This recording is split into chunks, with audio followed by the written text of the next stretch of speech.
golden rays of the late afternoon sun bathed Riverside Park in a serene glow, the air thick with the scent of freshly cut grass and the distant laughter of children playing. Mike Tyson, the former heavyweight champion of the world, walked with quiet purpose, his broad shoulders relaxed, his hands in his pockets. He wasn't looking for trouble, just a peaceful moment, a rare slice of normalcy in a life that had been anything but. But trouble had a way of finding him. A black and white police cruiser sat idling near the park entrance, its presence an unwelcome shadow over the tranquil setting. Leaning against the hood, arms crossed over his chest, was Officer Craig Hendricks, a man notorious for wielding his badge like a weapon rather than a symbol of justice. His reputation preceded him, a lawman fueled by prejudice, a predator in uniform who thrived on intimidation. The moment he spotted Tyson, his lips curled into a smirk. A celebrity in Westwood Park? A man who didn't belong in his eyes? The perfect target. Hendricks pushed off the cruiser, his boots crunching against the gravel as he closed the distance. His sharp, piercing gaze raked over Tyson like a predator assessing prey. Then he barked, "Hey!" The single word sliced through the calm, thick with authority, with challenge. Tyson barely glanced his way. He had met men like Hendricks before, and he knew exactly where this was going. Tyson didn't stop. He didn't even break stride. He had seen this play out before, an overzealous cop with a thirst for control, convinced that a badge made him untouchable. He kept walking, shoulders squared, his face unreadable. But Officer Craig Hendricks wasn't the type to be ignored. "I said, hey!" Hendricks barked, his voice laced with irritation as he stomped forward, his hand now resting on his baton. "You deaf or just disrespectful?" Tyson finally stopped. He exhaled slowly and turned, his deep-set eyes locking onto the officer's, with a calm that was almost unsettling. "Something wrong, officer?" he asked, his voice low, controlled, measured. Hendricks' lip curled into a sneer. "What are you doing here?" Tyson let a slow smirk tug at the corner of his lips. "Taking a walk." Hendricks stepped closer, now well within Tyson's personal space. "A walk, huh?" He scanned Tyson up and down, eyes narrowing in suspicion. "People like you don't usually take walks around here." There it was, the loaded phrase, the implication hanging in the air like a storm cloud ready to burst. Tyson's jaw tightened.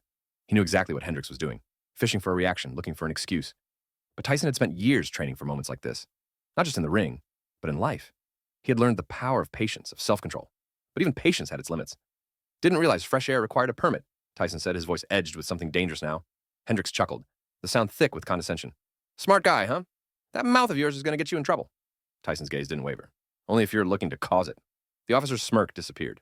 The air between them was electric, charged with a silent battle of wills. A few people in the park had begun to take notice, their conversations fading into murmurs. A man walking his dog slowed his pace. A couple on a nearby bench turned their heads, sensing something about to unfold. Then the moment snapped. "ID, now." Hendricks' voice was pure command. Tyson huffed a quiet laugh. "ID? For what? Walking? Don't play dumb. Hand it over." Tyson shook his head, his amusement fading. "Not happening." Hendricks' fingers twitched around his baton. He wasn't used to being told no. His type thrived on dominance, on seeing people back down. And Tyson? He wasn't backing down. The tension thickened. The small crowd that had gathered watched, their phones now discreetly raised. And then, Hendricks lost his patience. Before Tyson could react, the officer shoved him hard. The force sent Tyson stumbling back a step, but he didn't fall. He didn't flinch. Hendricks grinned. "What? You ain't so tough now, huh?" Tyson's fists clenched at his sides, the old fire flickering to life in his veins. The crowd gasped. Someone whispered, "Oh, he messed up now." "And you? What do you think happens next?" Comment ready if you want to see Tyson teach this cop a lesson. If you're as fired up as we are, hit that like button, subscribe, and turn on notifications so you don't miss part 3. Because this is just the beginning. A hush fell over the park, the tension so thick it felt like the air itself had stopped moving. The world seemed to shrink down to just two men, Mike Tyson and Officer Craig Hendricks. The cop's grin was wide, arrogant, the kind of smirk that came from years of unchecked power. Tyson took a slow breath, steadying himself.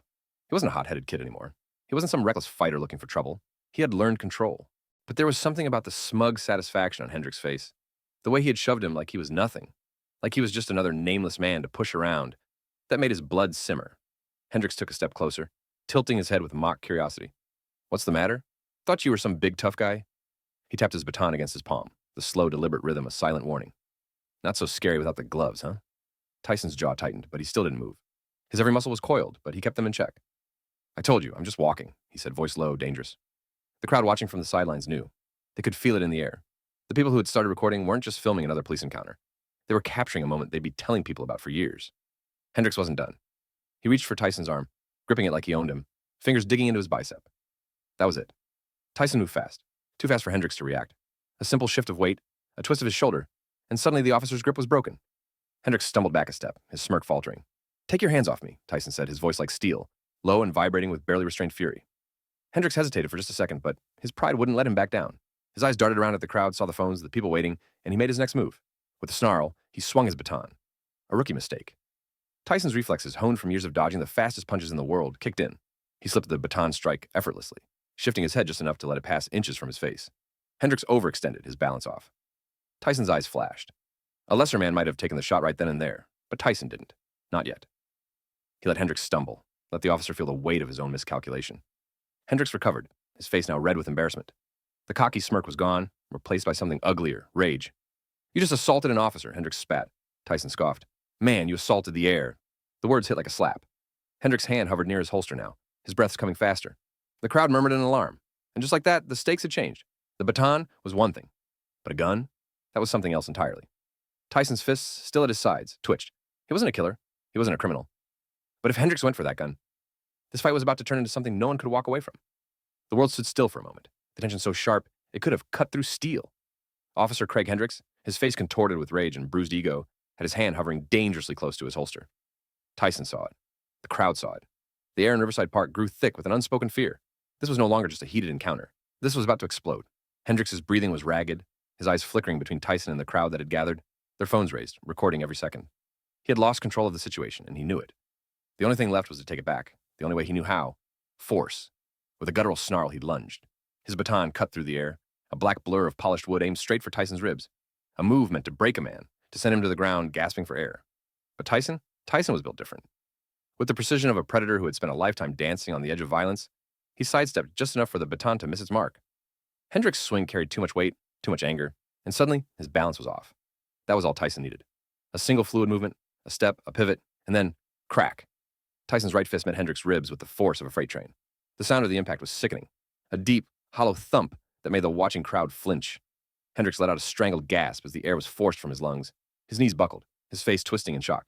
He had underestimated the wrong man. But Tyson wasn't finished. As Hendricks stumbled, his body betraying him, Tyson saw the flicker of desperation in his eyes, the kind that came when a man realized he had lost, and lost badly. In a last-ditch effort, Hendricks tried to regain control, reaching for his holster, his fingers grazing the cold steel of his service weapon. That was the final mistake. Tyson moved faster than anyone had time to process. His left hand shot out, locking onto Hendricks' wrist like a vice, stopping the draw before it could begin. Then, with a swift, bone-shattering twist, he wrenched the officer's arm away, forcing him down. Hendricks howled in pain, his knees hitting the pavement hard.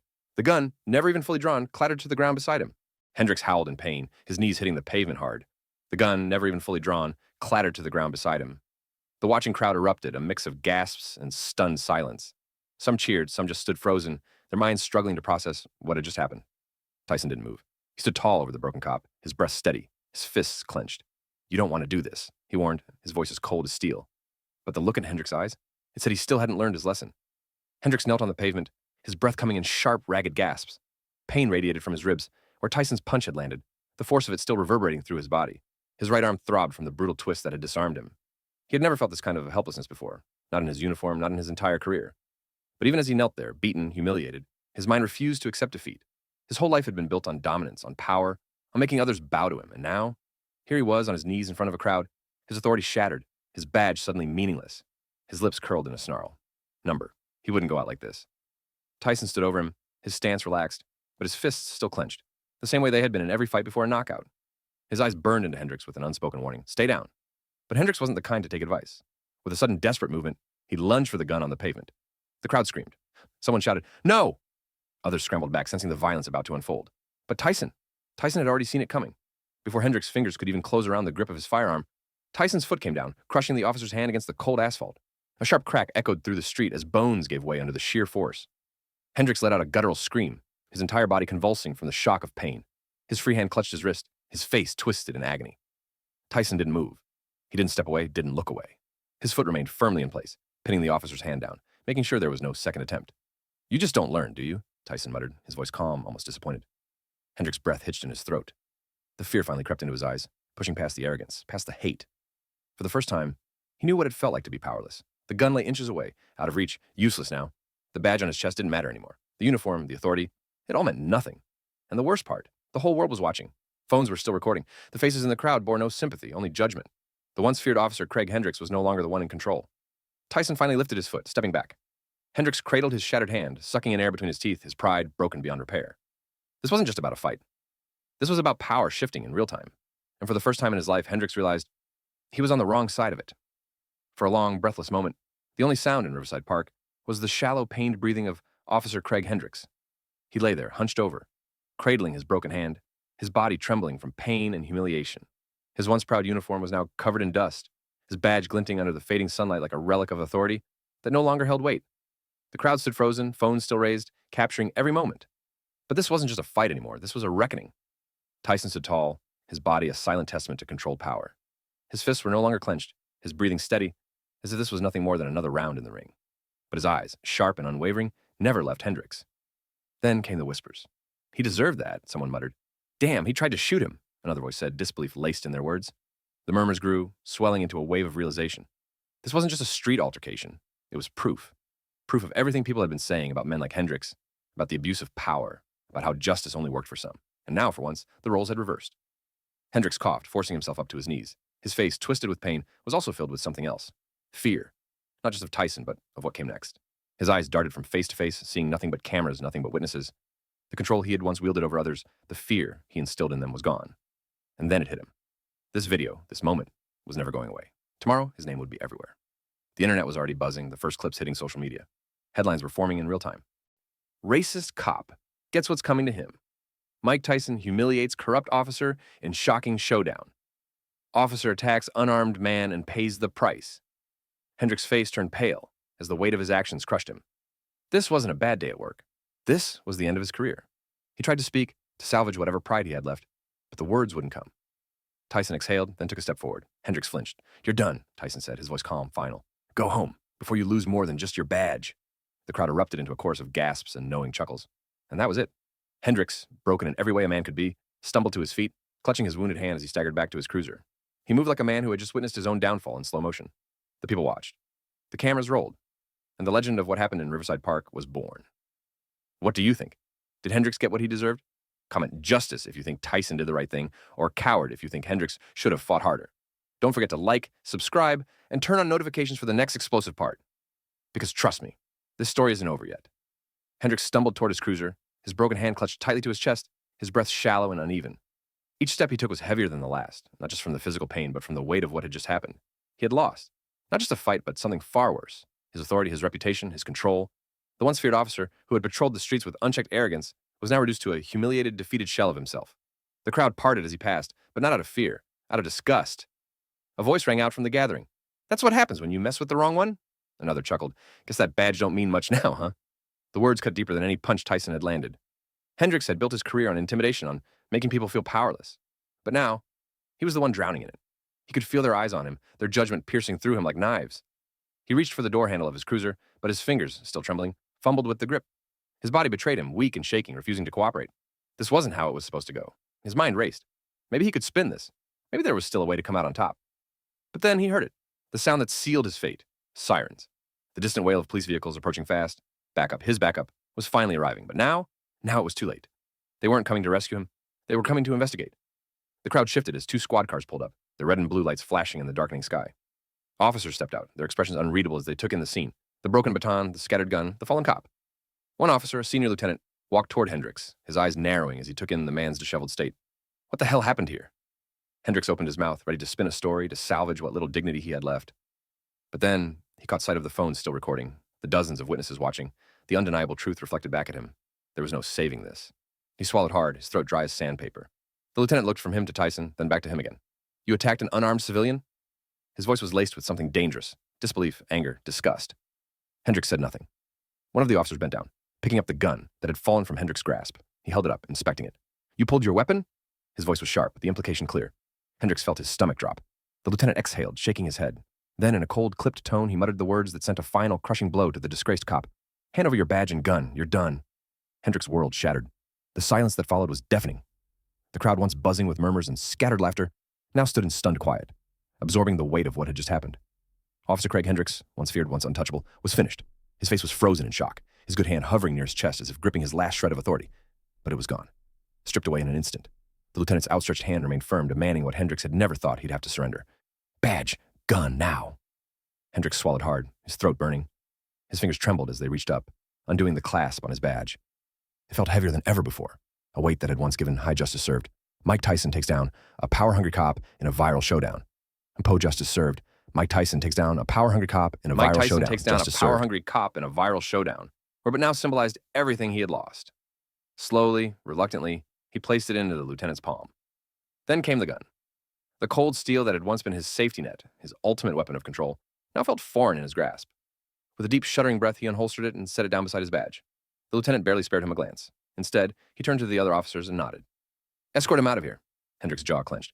"You're really going to do this? After everything you've done," the lieutenant cut him off, his voice cold. "You did this to yourself." The words struck harder than any punch Tyson had thrown. Two officers stepped forward. Hendricks flinched at their touch, but he didn't resist as they took his arms and guided him toward the squad car. His head was spinning. Just an hour ago, he had been the one with the power, the one calling the shots. Now, he was just another disgraced cop with nothing left but regret. As they moved through the crowd, the people parted but didn't step back in fear as they once might have. Instead, they stood firm, watching him with something closer to satisfaction, as if justice had finally been served. Hendricks' gaze flickered to Tyson, who still stood unmoved, arms crossed, watching. He wanted to say something, anything, to throw out some final insult, some desperate retort to salvage his pride. But nothing came, because deep down, he knew. Tyson had won. Not just the fight, but something bigger. He had proven a point, exposed a man who had long hidden behind his badge. And now, that badge was gone. The door of the squad car slammed shut behind Hendricks. The engine rumbled to life. And just like that, he was driven away. Not as a cop, not as a man of authority, but as a cautionary tale. Tyson exhaled, rolling his shoulders, then turned away from the flashing lights and the watching crowd. The park was his again. The city was his again. And for the first time in a long, long time, justice felt real. In 2025, stories like what happened in Riverside Park resonate more than ever. With the rise of technology and instant global communication, no injustice goes unseen. The world is no longer a place where corruption hides behind a badge, and unchecked power remains unchallenged. The cameras, the voices, the people, they all matter now. Tyson's story is more than just a fight. It's a reflection of a world waking up, of people refusing to be silenced. We've seen it time and time again: abuse of power, racial profiling, the misuse of authority. But 2025 is different. Now every person with a phone is a journalist, every video a piece of evidence, and every moment of injustice a spark that can ignite change. This isn't just about one cop losing his job, it's about a system forced to look itself in the mirror. How many more Hendricks are out there? How many people have suffered without a crowd to record it? This moment reminds us that accountability is no longer a choice. It's a certainty. What happens next? Tyson didn't just stand up for himself. He stood up for everyone who has ever been targeted, silenced, or threatened by unchecked power. Now it's our turn to stand up for him. Drop a comment below. What should Tyson do next? Should he speak out? Should he take this fight beyond the park and into the public eye? And if you believe in justice and the power of truth, hit that like button and subscribe. Let's make sure stories like this are never forgotten.